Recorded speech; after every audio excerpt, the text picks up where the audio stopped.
Hola, hola, ¿qué tal? Tengan todas y todos un feliz día. Nosotros muy contentos de que usted nos acompañe en un nuevo cafecito inclusivo, hoy completamente en vivo a las 10:04 de la mañana de este 16 de abril del 2026. Eduardo Valenzuela, periodista del Sanarec, le agradece su compañía.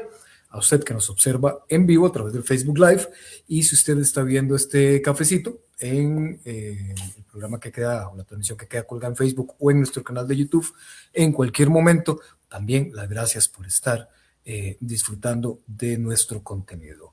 Jocelyn Sancho nos acompaña esta mañana en la interpretación al ESCO. Buenos días, Jocelyn.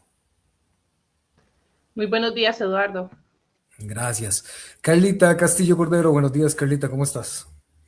Gracias a Dios, muy bien, como de costumbre, contenta, emocionada de los invitados que tenemos, de continuar con el apoyo hacia la educación. Así es, Carlita, muchísimas gracias. Antes de iniciar, como siempre, vamos a repasar, en este caso, la efeméride que tuvimos el día de ayer. Ayer se conmemoró el Día Mundial del Arte, Carlita, porque esto es importante para nosotros desde el ámbito de la educación y desde cualquier punto de vista eh, de la inclusión, porque el arte, Carlita y amigos y amigas, es un lenguaje universal. Es una ventana, es una puerta más que nos permite expresarnos en nuestra diversidad, de externar nuestras emociones, nuestras ideas, nuestros pensamientos. Y por supuesto, no podemos dejar pasar una conmemoración como esta eh, para llevarle a usted el mensaje y promover que creemos más espacios donde todas las personas puedan participar y crear y expresarse de la forma que puedan y de la forma que quieran. Entonces, también a todos los artistas y a todas las artistas de este país y a todas las personas que están involucradas en esto, feliz Día Mundial del Arte. Carlita. Eduardo, aprovecho para saludar a toda la gente del Castella, Claro, egresados y profesores y bueno, todo el personal del Castella. Yo como graduada del Castella también, sabemos que el Conservatorio de Castella es semillero del arte en sin Costa duda, Rica, ¿verdad? Entonces aprovechamos la efeméride también. sin Muchas duda, claro gracias. que sí.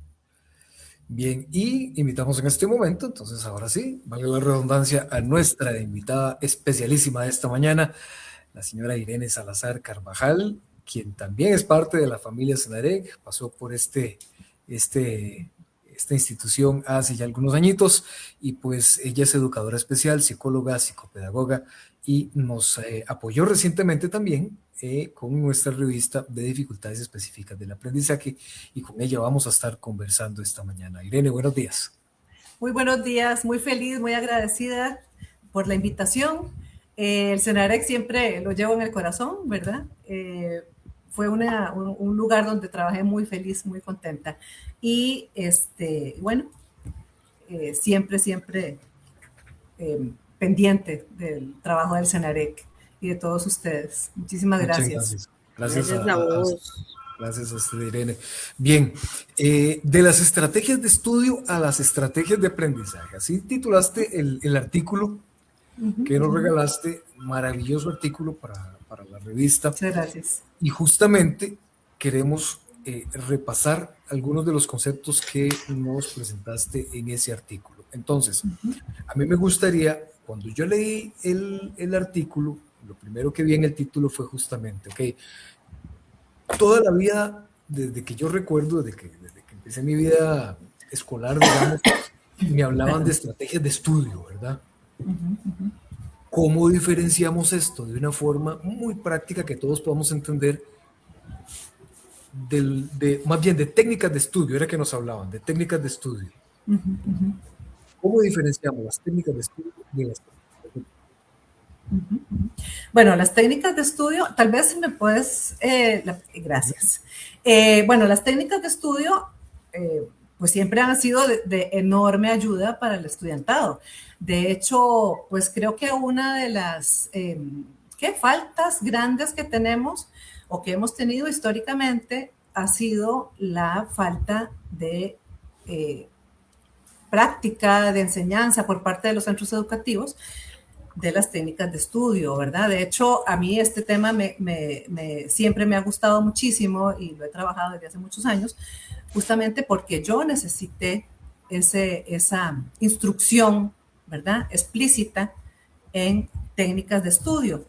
Y, sin embargo, si hablamos de técnicas de estudio, nos podemos, bueno, esta Filmina, ¿verdad? Que la tarea de cada estudiante, su gran empresa por un largo periodo de su vida, es estudiar, y estudiar se aprende, ¿verdad? Y son tanto las técnicas de estudio como las estrategias de aprendizaje se aprenden.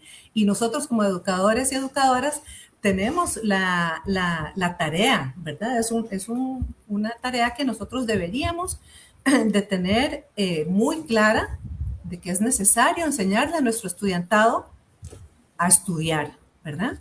Yo me acuerdo, a propósito de esta imagen que nos presentas, me acuerdo cuando mi mamá me decía, usted lo único que tiene que hacer es estudiar. Ese es, y así literalmente, palabras de mi madre, ese es su trabajo. Exacto. Sí. Irene, y ese es pero muchas veces no sabemos cómo, ¿verdad? Se le dice a los chiquitos, estudie, pero se sientan y no saben cómo, y las familias tampoco saben, ¿verdad? Cómo enseñarles. Entonces, eso les iba a decir, que sí, sería interesantísimo una investigación de eso, de ver qué responderían los chicos, porque yo pienso que ¿cómo usted aprende a estudiar? Digamos, ¿cómo usted aprende en general? ¿Cómo estudia usted? Y yo creo que es prueba y error también, lo tienen claro. Pero no todo el mundo lo tiene claro, exactamente. Exacto. No, y entonces vemos muchas veces, sí, algunas, ahorita vamos a ver la diferencia, ¿verdad? Pero sí encontramos muchas veces, perdón, es que tengo... efectivamente, pues de técnicas de estudio, ¿verdad? Son algunas herramientas que algunos estudiantes han aprendido por sus docentes o por sus familias. Sin embargo, no es algo tampoco que lo tengamos como muy claro de enseñar, digamos, a hacer resúmenes, a hacer esquemas, ese tipo de herramientas que nos sirven para el estudio, ¿verdad? No en todas partes, ya en esta, como les comentaba ahora, tengo ya 36 años de haber empezado a trabajar. Es decir, yo no he visto mayor formación o insistencia, ¿verdad? Por parte del estudiantado, incluso de las familias. Cada quien va aprendiendo cada una de estas herramientas ahí como de manera pues desordenada y no sistemática, ¿verdad? Y no lo tomamos incluso como docentes, no lo tomamos como una tarea que nosotros debemos realizar, ¿verdad? Incluso también es importante formar nosotros a los papás y mamás en las familias, formarlas en cómo pueden ayudar en la casa al estudiantado, ¿verdad? Entonces, si quiere, pasamos la siguiente, Eduardo. Claro. Porque también esta idea, ¿verdad?, de pasar de técnicas de estudio a estrategias de aprendizaje no es solamente un cambio de palabras ahí, ¿verdad? Es un cambio profundo, como dice la Filmina, de cómo entendemos el aprendizaje y especialmente desde una inclusiva y actual, ¿verdad? Porque si vemos en la siguiente, ¿verdad? Esto es a lo que estamos más acostumbrados. Esto es lo que más hemos visto. Sin embargo, incluso no es algo tampoco masivo. No vemos a los estudiantes haciendo esto, lo hacen como de manera intuitiva, ¿verdad? Pues que sabemos de técnicas de estudio, que es subrayar, hacer resúmenes, ¿verdad? Memorizar, hacer mapas, que son estas como técnicas que damos para todos los estudiantes por igual, ¿verdad? Yo recuerdo, Irene, perdón, ahora que te comentaba, en el caso mío, mi mamá fue un gran apoyo para todo esto. Una persona muy académica, y con mucha facilidad para estudiar. Eso sí, yo era de los que tenía que quemarme las pestañas horas para salir bien. Entonces, probé de todo, hasta que me di cuenta, primero en la escuela me acuerdo que me hacía cuestionarios, ¿verdad? El famoso, ¿dónde fue la batalla de Ríos? Y uno mismo pone la respuesta, ¿verdad? Taca, taca, taca. Cuando Ujú, entré al colegio comencé a probar justamente todo esto que estás poniendo ahí, ¿verdad? Los ujú, mapas conceptuales, hacer resúmenes, y en esa repetición de estar estudiando toda la materia, hacer el mapa y hacer un resumen, era donde yo lograba interiorizar la información. ujú, ujú, Pero igual, fue un prueba y error de mucho tiempo. ujú, Y estas son como las técnicas más clásicas, ¿verdad? Las más básicas que siempre se nos presentan. Ok, usted puede subrayar, puede hacer resúmenes, puede hacer mapas. De ahí no pasamos. ujú, ujú, ujú. No, y eso con suerte, ¿verdad? Porque Ajá. muchas veces uno dice, bueno, voy a leer, agarrar el texto y me pongo a subrayar, ¿verdad? Pero cuando revisamos, incluso los chiquillos que subrayaron, o uno les pregunta, ¿por qué subrayó esto? Es decir, no lo tienen muy claro, ¿verdad? De Ujú, ujú. por qué subrayan. Y bueno, el memorizar simplemente sin haber pasado por realmente comprender, ¿verdad? Tampoco es muy efectivo. O sea, si están después repitiendo y se les olvidó una palabra, se quedan ahí en blanco y Sí, no sí. saben cómo continuar, ¿verdad?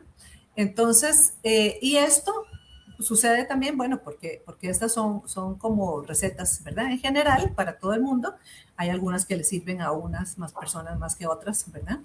Y no consideran, digamos, como la individualidad, ¿verdad? De las preferencias para aprender en cada persona, ¿verdad? Incluso, Ujú. pues, sus emociones, el contexto, ¿verdad? O las fortalezas o debilidades. Incluso si alguien es poco diestro en la motora fina, ese subrayado no le va a quedar bien o, en fin, ¿verdad? O bueno, o que si voy a usar unos colores o que si voy a usar una regla.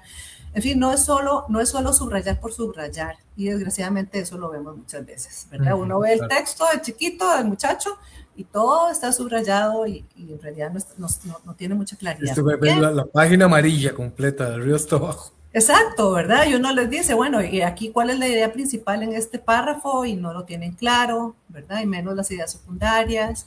Entonces, eso hay que trabajarlo mucho en la clase también, ¿verdad? A la hora Ujú. justamente para hacer un resumen, tenemos que tener muy claro cuál es la idea principal en cada párrafo y en general del documento y para poder hacer un resumen que efectivamente nos funcione. Claro. Porque a veces también es muy usual que ve uno que toman la primera oración de cada párrafo y la transcriben y dicen que eso es un resumen, pero no siempre nos funciona esa técnica, ¿verdad?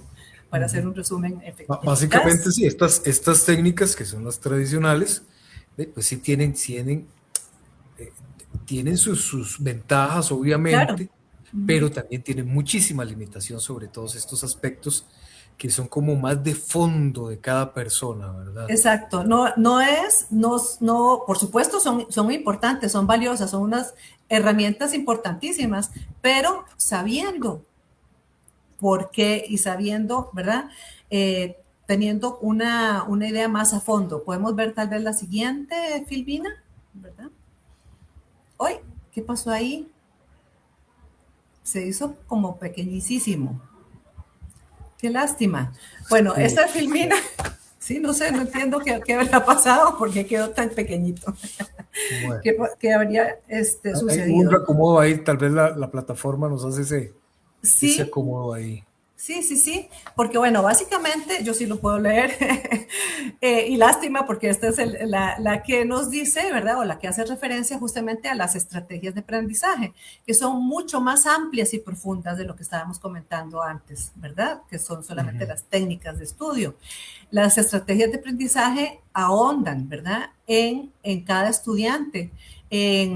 Además, son procesos conscientes de cada estudiante, ¿verdad? Ya interviene la metacognición, el conocimiento de cómo aprendo, de cómo adquiero yo mejor el conocimiento, qué, qué herramientas puedo usar para que desde el conocimiento que yo tengo de mí misma y de cómo aprendo yo, entonces usar las técnicas que se adecuan mejor a mi preferencia, ¿verdad? Ujú. Entonces, hay un trabajo de conocimiento, como dije antes, ¿verdad? De autoconocimiento, de cómo aprendo, ¿verdad? Y además hay una elección, porque incluso puede ser que una técnica me sirva para estudiar matemáticas y que esa misma técnica no me sirva para estudiar estudios sociales, ¿verdad? Entonces, claro. pero yo tengo que tener claridad de cómo aprendo yo y qué es lo que a mí me sirve, ¿verdad? Y eso es un trabajo de introspección y de análisis y demás que también desde pequeñitos los podemos ir haciendo. Y aquí vamos a hablar más adelante, espero, ¿verdad? Sobre los pilares del aprendizaje, que en la escuela los chiquillos ya lo conocen, ¿verdad? ¿Cuáles son? Y yo lo he trabajado mucho con ellos. Pero sobre todo es como esta parte consciente, ¿verdad? De qué es lo que me funciona mejor. Entonces también incluye una planificación, ¿verdad? De cómo voy a estudiar.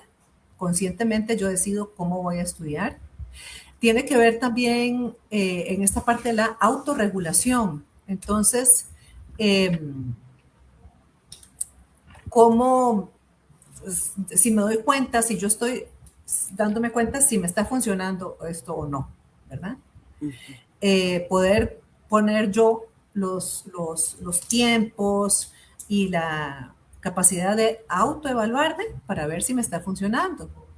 Luego la motivación también, ¿por qué lo hago? Incluso sabemos también, hay muchos estudiantes que tienen preferencia por una asignatura mientras que por otra no, ¿verdad?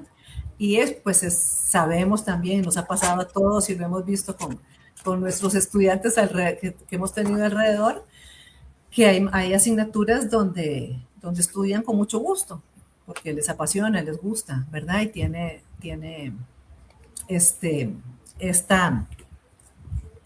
interés y esta motivación.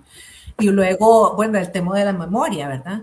También se ha satanizado un poco el tema de la memoria cuando decimos que no solo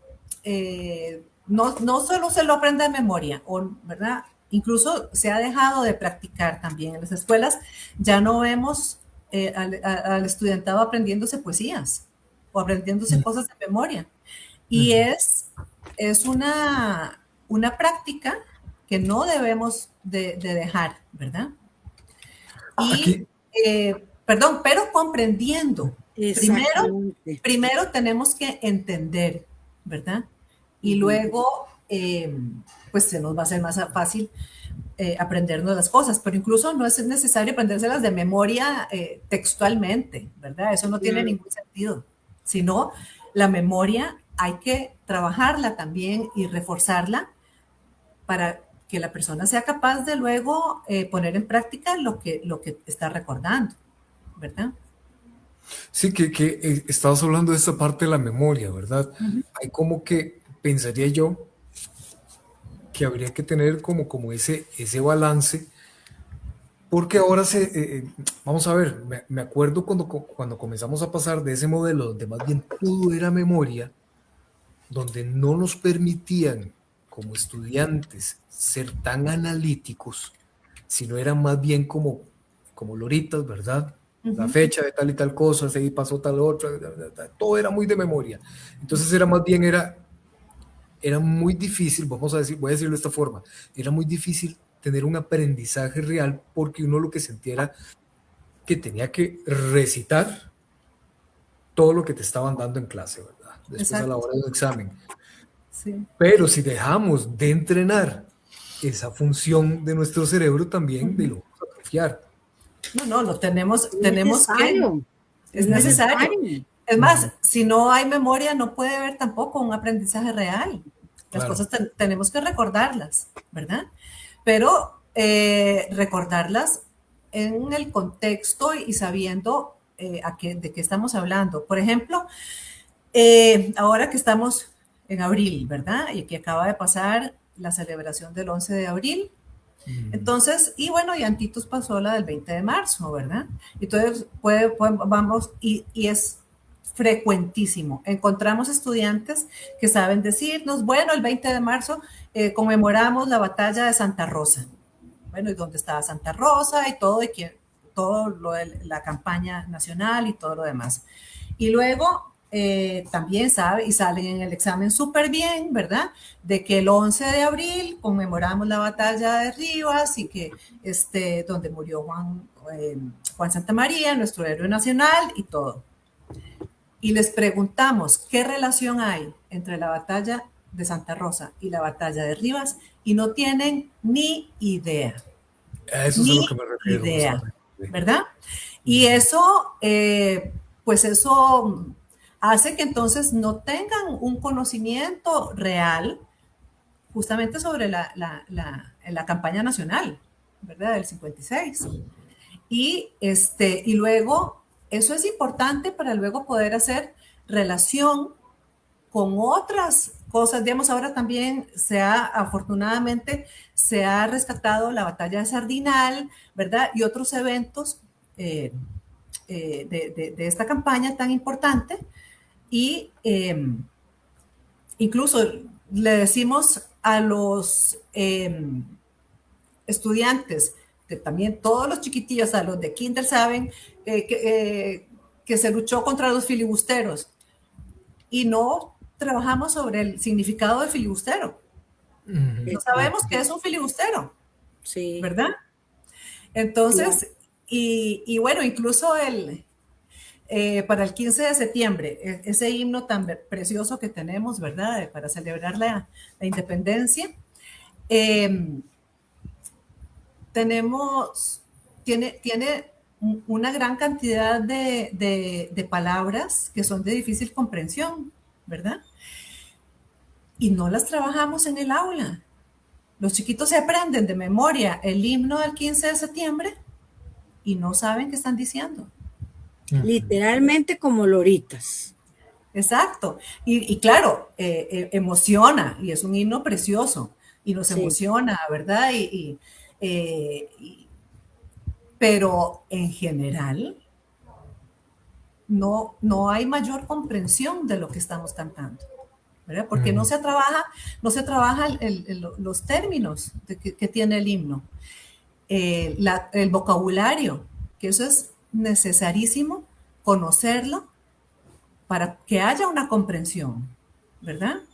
Igual, los chiquillos siempre nos quejamos de que no tienen comprensión de lectura, pero tampoco les hemos enseñado justamente a leer involucrados y buscando esa comprensión, ¿verdad? ¿Qué tanto?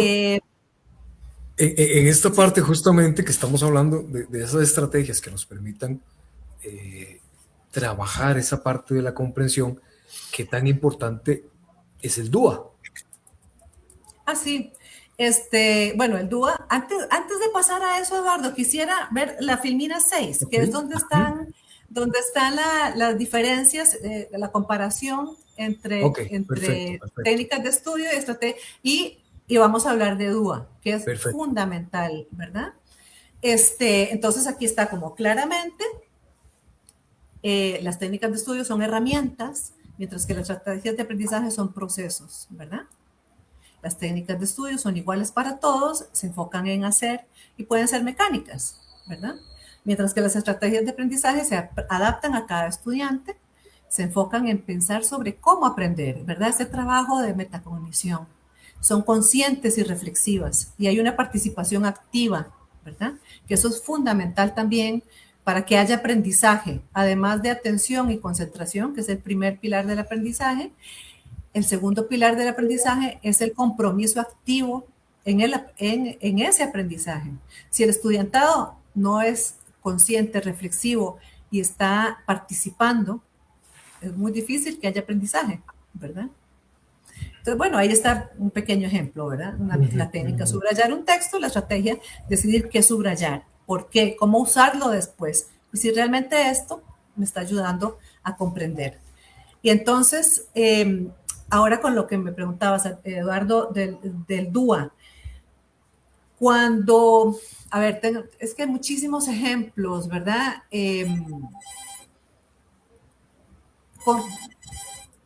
Vamos a ver, tenemos muchísimas veces, eso lo converso yo mucho con mis colegas, con mis compañeras de trabajo, hacemos estrategias o hacemos trabajo en el aula para algún estudiante en particular, ¿verdad? Y y después vemos que esta explicación resulta que me está funcionando para todos los otros, ¿verdad? Incluso para los estudiantes que ya habían comprendido, pues tienen así otra forma. Para ver, a ver si me explico mejor. Bueno, volvamos a esto del vocabulario. Puede ser que tengamos algún estudiante que le cueste más justamente la comprensión de lectura, entonces ponemos más énfasis en que ese estudiante nos aseguramos de que comprenda el vocabulario de lo que está leyendo. Pero a veces se nos olvida y lo hacemos, que puede ser que haya otros estudiantes que tampoco estén captando muy bien el vocabulario, pero que se la juegan, ¿verdad? Con el conocimiento en general y demás. Y resulta que si esa explicación la damos a todo el grupo, pero pensando exclusivamente en un estudiante en particular, vemos que para los demás también es eficaz, que los demás también están aprendiendo y que están captando mucho mejor la información. Claro. Y bueno, de eso se trata el DUA, ¿verdad? Además también yo le digo mucho a las maestras, si trabajamos desde el DUA, es más fácil, es menos complicado para nosotras también, si estar pensando, bueno, con este voy a hacer esto, con este voy a hacer esto, con este, ¿verdad? Y mucho menos hacer una planificación individualizada, ¿verdad? Dentro de un grupo grande. Mientras que las estrategias que usamos para el estudiante menos aventajado, sin duda nos van a funcionar para todo el grupo. Y si usamos estrategias en el aula que tengan que ver con, no sé, cosas más kinestésicas, pensando en algún estudiante, pues también nos estamos asegurando que la información le está llegando por ese medio a todos. Y luego, porque puede ser que a este chiquito le funcione más, algo más motor, ¿verdad? Y un trabajo más intenso de movimiento y demás. Y puede ser que hay otro que prefiera leer, ¿verdad? Que le gusta más. Digamos, a mí me pasa, yo prefiero leer que ver un video para aprender algo, ¿verdad? Pero yo creo que eso es ya por un tema generacional, ¿verdad? Porque yo veo que los muchachos ahora ven videos y les encanta y prefieren ver un video que leer, ¿verdad? Pero, entonces, si usamos diferentes estrategias para todo el grupo, nos vamos a asegurar de que a todos les está llegando la información, ¿verdad? Y sobre todo asegurándonos que estén prestando atención, ¿verdad? Insistimos mucho en que incluso hay gente que a la que le cuesta más prestar atención. Y necesitamos entonces un esfuerzo extra para que sus cerebritos puedan prestar atención. Eso les digo yo siempre a los chiquillos. Entonces, aquí me gustaría hablar, Eduardo. Vamos a ver. Perdón, nada más quería acotar algo. ¿Sí? Aquí con esto del DUA, me parece que lo que mencionaste anteriormente tiene mucho que ver. La influencia de la motivación y las emociones del estudiante justamente para que ese aprendizaje sea significativo. Eso iba a decir, Tato. Eso precisamente iba a decir, porque si uno como docente, por ejemplo, digamos que uno sabe que tiene unos chiquillos más auditivos, ¿verdad? Que uno como docente puede caer en el error de que como uno es muy visual, digamos, entonces de repente ponen muchas estrategias de ese tipo. Pero si uno tiene un estudiante yo recuerdo estudiantes que me han dicho, usted no me lo puede leer y yo lo voy a grabar para volverlo a escuchar otra vez, ¿verdad? En su casa. O ellos mismos lo leen, lo graban para volverlo a escuchar varias veces, porque ese es su estilo de aprendizaje. Entonces, entonces, si ponemos una canción, digamos, después viene un texto para esos que son más visuales, y luego de repente hacemos algo que nos movemos, entonces le estamos llegando a todo el mundo, Exacto. ¿verdad?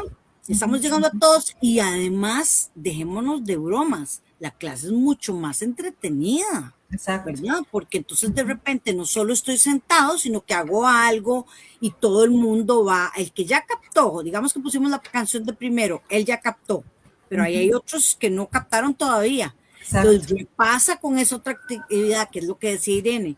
Y luego vuelve a ser de otra manera, sigue el aprendizaje y cada uno en su forma va aprendiendo, pero entonces a todo el mundo se ve beneficiado. Exacto, exacto. No, justamente. Tener, como dice Irene, que estar es pensando, ay, bueno, cuando vamos a hacer la lectura, voy a traerle grabado a fulana de tal esa lectura para que él lo escuche, ¿verdad? Porque es mucho más trabajo, como lo dice ella perfectamente, ¿verdad?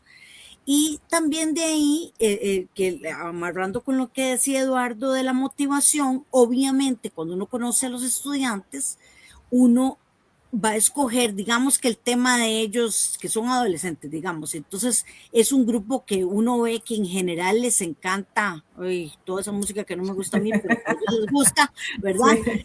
Entonces uno va a escoger una canción, una musiquilla que los motive, que los enganche, claro, claro, ¿verdad? Sí. Entonces, como él lo decía, pero si yo pongo la música mía, ay, no, por más que sea auditivo, no hay cómo engancharlos. No. Como lo dice el DUA, el primer elemento es la motivación. Exacto. Si uno no está motivado, difícilmente está dispuesto para aprender, sobre todo si es una temática que no le encontrás mucho sentido. Y perdón, y digamos que esto dirán muchos y muchas docentes, no es que esto requiere mucho trabajo, sí, requiere un trabajo previo, ojo, requiere un trabajo previo, pero que a la postre me va a facilitar las cosas después. Exactamente, exactamente. Exacto. Aquí en este trabajo previo es fundamental la valoración del grupo y del estudiantado que lo necesite, digamos, de forma más individualizada o más detallada, ¿verdad? Pero para eso son las evaluaciones iniciales, ¿verdad? Que hacemos del grupo entrando valorar para acompañar, como nos decía un exacto de la semana pasada. Exacto, valorar para acompañar, sí, para poder acompañar realmente, ¿verdad? Esa parte es fundamental. Y bueno, no solamente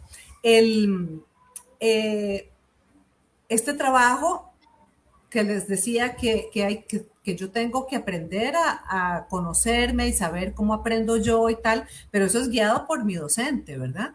Al inicio, cuando estoy pequeñita. Y a esa valoración inicial muchas veces no se le pone la atención requerida, ¿verdad? Y muy porque cierto. De ahí es donde va a salir la planificación del trabajo nuestro, ¿verdad? Y eso es súper necesario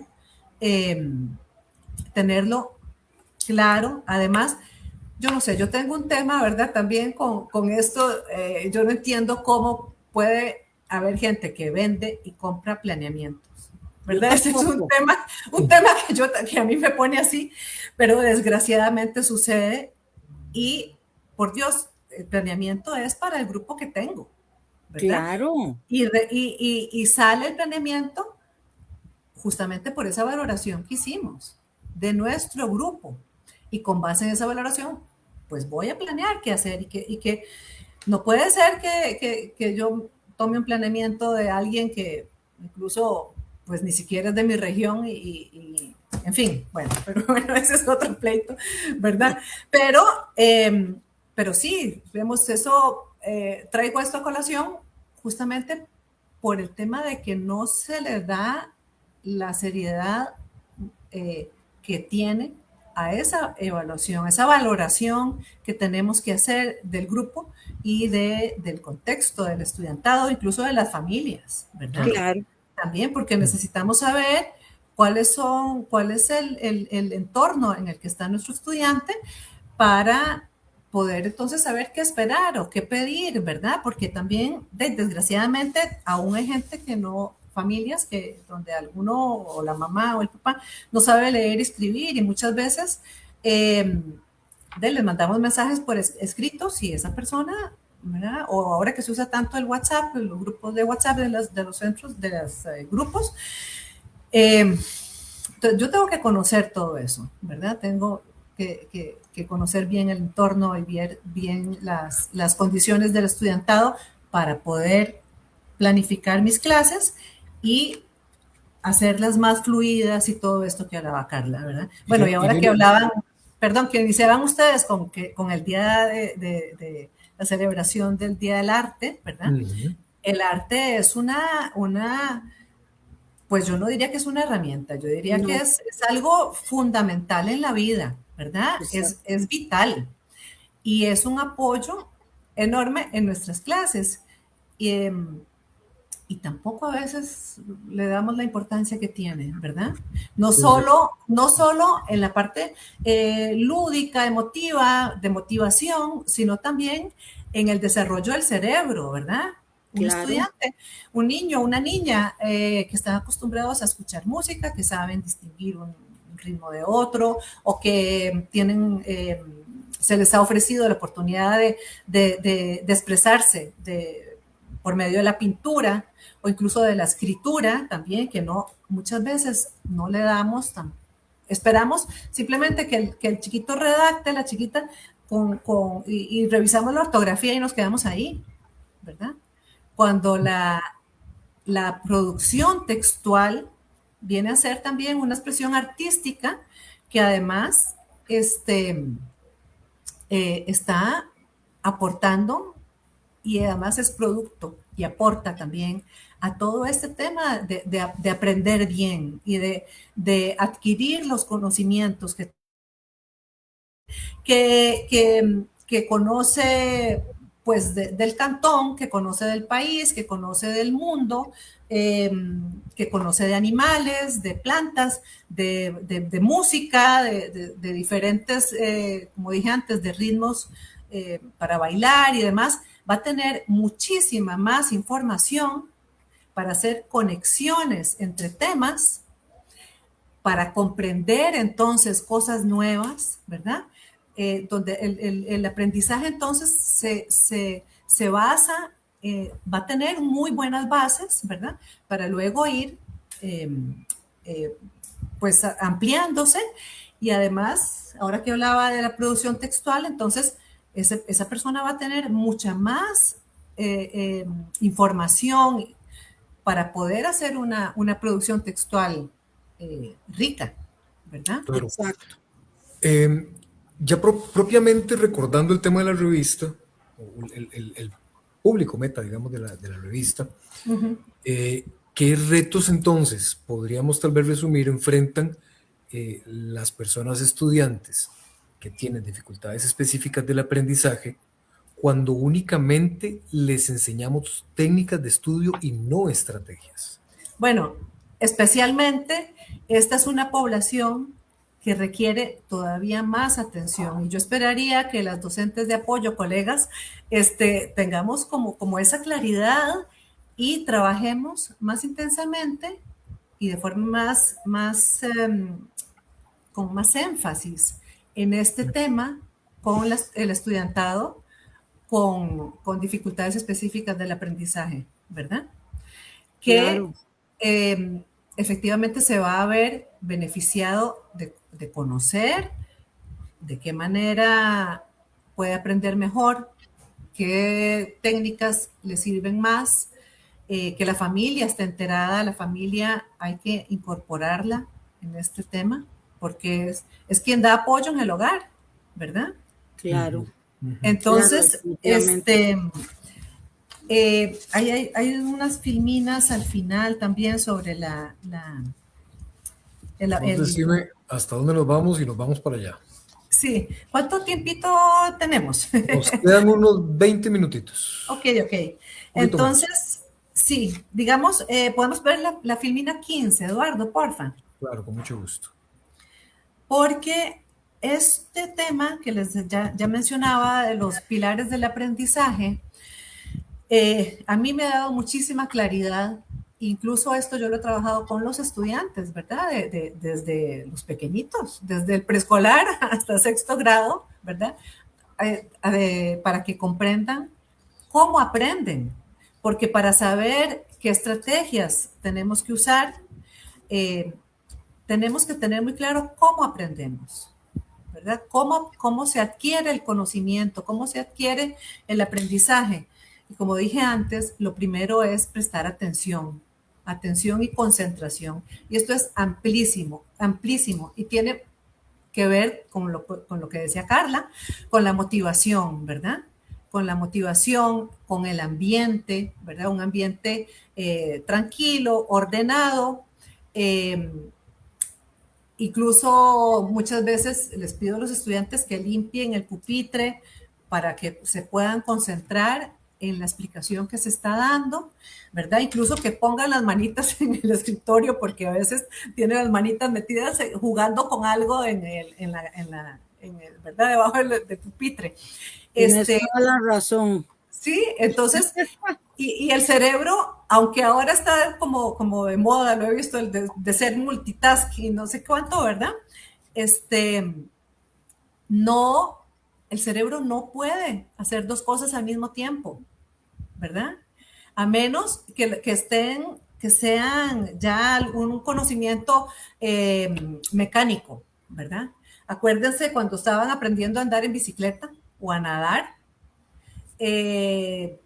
digamos, cuando estamos aprendiendo a andar en bicicleta o a manejar, no podemos conversar con otra persona. Tenemos que, y sobre todo, bueno, antes que usábamos carros de marchas, ¿verdad? Tenemos que ir, ¿verdad? Y que el equilibrio de la bicicleta y tal, tenemos que estar atentos en eso y poner toda la atención en eso. No sé cuántas veces me caí de la bicicleta, ¿verdad? Porque entonces uno tiene que ir atento a que tengo que agarrar la manivela así, si yo la doblo para acá y pedalear al ritmo, ¿verdad? No puedo ir conversando con alguien de otra cosa mientras estoy aprendiendo a andar en bicicleta. Puedo, ya una vez que eso se hizo mecánico y que ya, ¿verdad? Ya lo logré y soy una ciclista experta, entonces puedo ir hablando con otra persona mientras ando en bicicleta. Así. Antes no puedo, ¿verdad? Y en general, incluso ustedes lo ven, repito, como ahora está de moda hacer muchas cosas al mismo tiempo y tal, y encontramos gente que dice, sí, yo puedo, pero nos ha pasado montones de veces que estamos hablando con alguien, le estamos contando a alguien algo y le entra un mensaje de texto, se pone, lo contesta y uno dice, pero poneme atención, sí, te estoy oyendo, y contestan y termina, ay, perdona, ¿qué era? ¿Qué me estabas diciendo? Sí, no estabas poniendo atención porque no se puede escuchar dos cosas al mismo tiempo. Decía don Beto Cañas, decía don Beto Cañas, no sé si recuerda con Alberto Cañas. Claro. Fue profesor mío. Sí. Qué decía, lindo. pueden aprender a hacer un montón de cosas, pero procuren no hacer un montón de cosas y que les salgan unas bien y otras mal. Mejor hagan una sola, que les salga bien y de a poquitos van sumando, si es que así se puede. Exactamente. También esto, Eduardo, esto me recuerda ese dicho de que el que mucho abarca, poco aprieta. Exactamente. ¿Verdad? El famoso multitasking ahora, ¿verdad? Que está de moda. Pero no sé si han escuchado. Están diciendo últimamente, ¿verdad? Hay que investigar, eso estaría bonito para investigarlo, Edward, que hay mucha sobrecarga para las personas multitasking. Okay. Que ya no se está recomendando tanto porque la persona le abruma. Recarga y se burn out, que le llaman como síndrome de quemado por estar, se quema la persona por estar.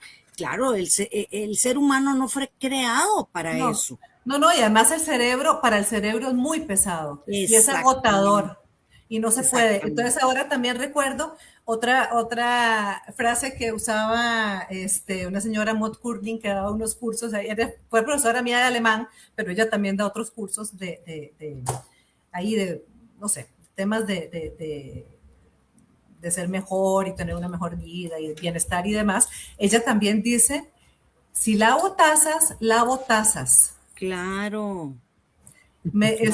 Y no hago otra cosa hasta que termino de lavar las tazas, ¿verdad? Aquí y ahora, lo disfruto, lo vivo. Y estar concentrados ahí, ¿verdad? Cuesta mucho, porque además es eso, es la demanda social y a veces laboral también, que nos entra pum, montones de cosas al mismo tiempo y tengo que resolver un montón de cosas, ¿verdad?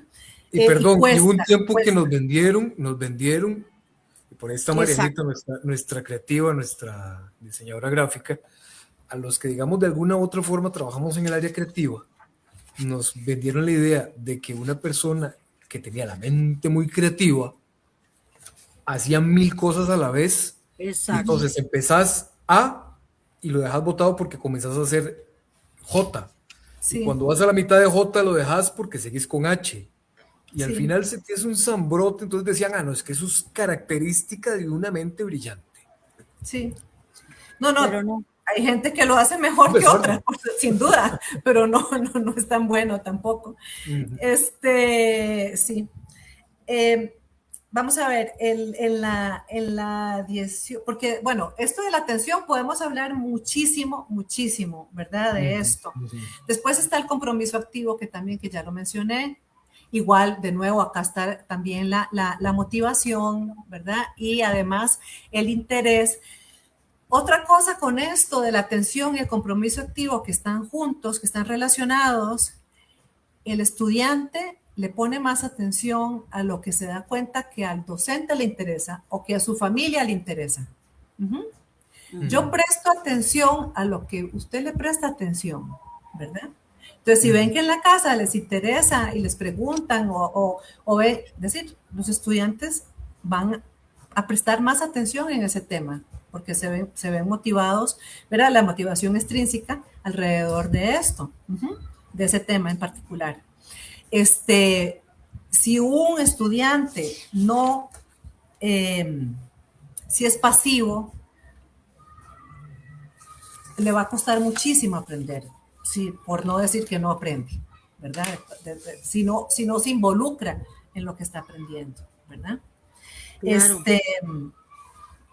Hay que, aquí en esta parte de atrapar al estudiante para que se comprometa en el estudio, pues tenemos también que despertar la curiosidad, ¿verdad? En el estudiante. Y aquí también, como lo decía Carla, el humor, el moverse, incluso reírse en clase, todo esto va a aumentar la curiosidad y mejora el compromiso del estudiantado hacia el estudio, ¿verdad? ¿Cómo pueden las familias acompañar este cambio de pasar de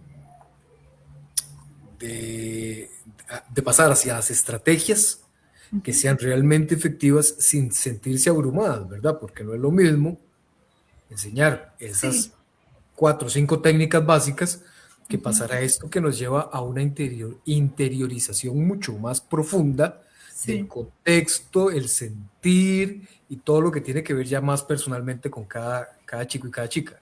Claro, yo creo que como dije antes también, las familias tenemos que atraerlas al centro educativo y los docentes es la tarea nuestra, ¿verdad?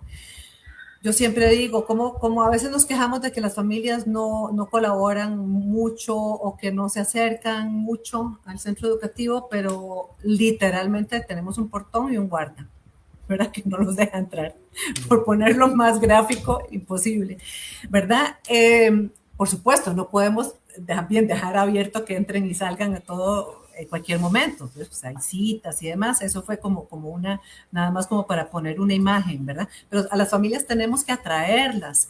Y en esto me parece que es muy importante hacer reuniones con las familias a veces también cuesta que lleguen, ¿verdad? Ciertamente, pero yo creo que es un trabajo que tenemos que estar nosotros haciendo para explicar estas cosas. Y finalmente no es como tan complicado, ¿verdad? Si entendemos bueno, tenemos que ayudar a que cada estudiante pueda prestar atención, que se involucre en el aprendizaje. Y además, lo otro que decía, los otros 2 puntos para un aprendizaje efectivo es el error productivo, no tenerle miedo al error y saber corregir. Y a veces en la casa, muchas veces censuramos a nuestros hijos o hijas o los regañamos, o también hemos escuchado familias que dicen que se convierte todo en un pleito, en una batalla campal. Yo he escuchado ese término, ¿verdad? El sentarse a estudiar. Y bueno, si entendemos también que el error es importante, nadie empezando a aprender algo, lo ha hecho correcto en la primera, ¿verdad? Claro. Siempre, pues nos equivocamos y eso es importante irlo pues manejando bien, ¿verdad? Que el error no sea algo que vamos a penar y que los niños tengan miedo de equivocarse, ¿verdad? Tenemos que tener una actitud y hay que informar a las familias sobre esto, ¿verdad? Desgraciadamente también incluso a veces encontramos que se usa las pruebas, ¿verdad? Para asustar y demás, y eso tampoco no funciona. El error hay que corregirlo siempre en la clase, sabiendo, primero, bueno, detectarlo, ¿verdad? Detectar nosotros como docentes o como papás, mamás, detectar dónde está el error y ayudarles a buscar cuál es la respuesta correcta. A ver, Eduardo contaba ahora de los cuestionarios, ¿verdad? Que le hacía la mamá. Eso, pues sí, pueden ser efectivos, pues, justamente, ¿verdad? Y hacer primero, pues, practicar, revisar, explicar, decirle a las familias que cuando están en la casa estudiando con sus hijos e hijas, pedirles que les expliquen qué fue lo que vieron en clase. Cuando nosotros explicamos algo, estamos repasando la información y nos damos cuenta si entendemos, nos damos cuenta si estamos comprendiendo qué es lo que estamos explicando. No podemos explicar algo si no lo tenemos interiorizado, ¿verdad? Entonces, digamos, esta forma de estudiar usando un cuestionario puede ser eficaz, ¿verdad? También, pero lo que decíamos de habiendo una valoración. Una mayor interiorización, por decirlo de alguna forma, de la información que estamos estudiando. Hay una... Ajá. Sí, me parecería interesante saber también para las familias qué cositas así muy puntuales podrían identificar de que la estrategia sí está siendo efectiva con el estudiante. Ajá. Vamos a ver, podemos ver la 39. A partir de la 39, vamos a ver. Bueno, estos son, ¿verdad? Las que hablábamos de tal vez la siguiente, los distractores. Ajá. De eliminar distractores, todo ese tipo de cosas. La 41, la que sigue. Esta es una técnica también que nos puede ayudar. Esto es para hacer el horario, las rutinas y demás, ¿verdad? Esta es una técnica que se inventó en Italia. Pomodoro significa tomate, y ese es yo tengo uno de estos, ¿verdad? De cocina, y aquí uno pone el tiempo, ¿verdad? Y ahí se puede medir. A mí, personalmente, esto me resulta, ¿verdad? Poner el cronómetro cada 25 minutos, a estudiar, concentrarse 25 minutos, y luego un recrédito de 5 minutos, y así.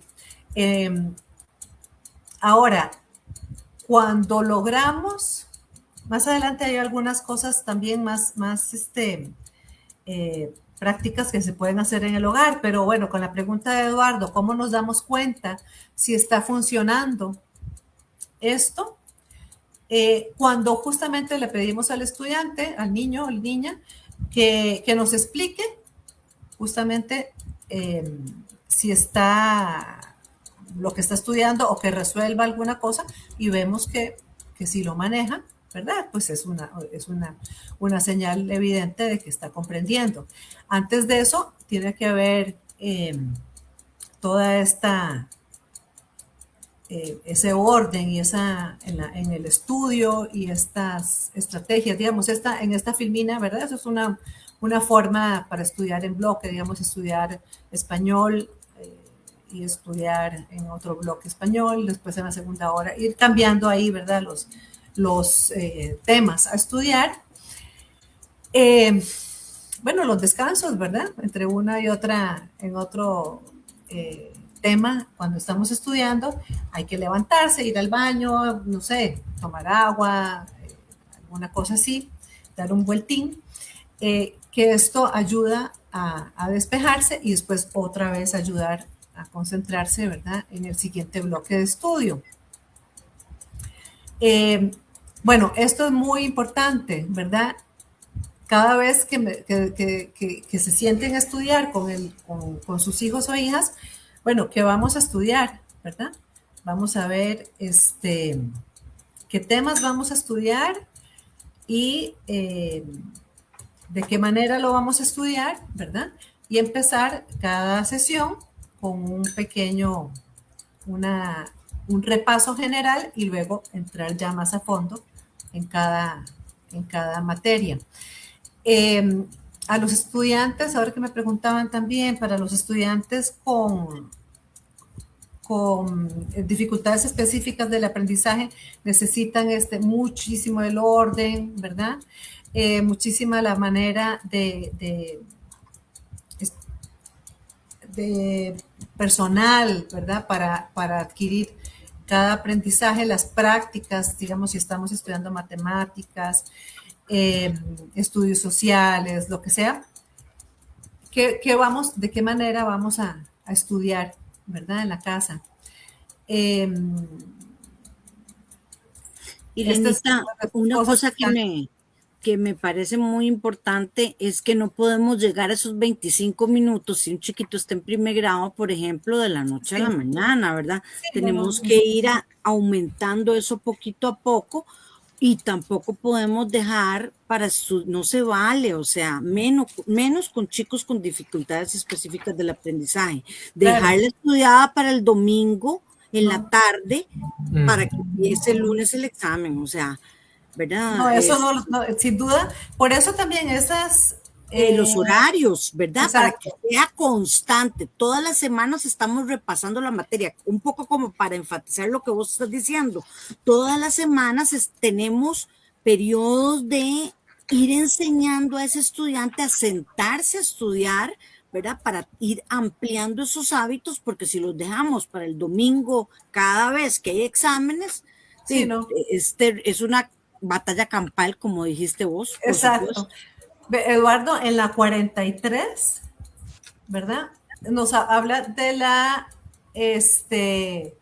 los periodos de estudio, ¿verdad? La práctica espaciada, es justamente esto que nos decía Carla, ¿verdad?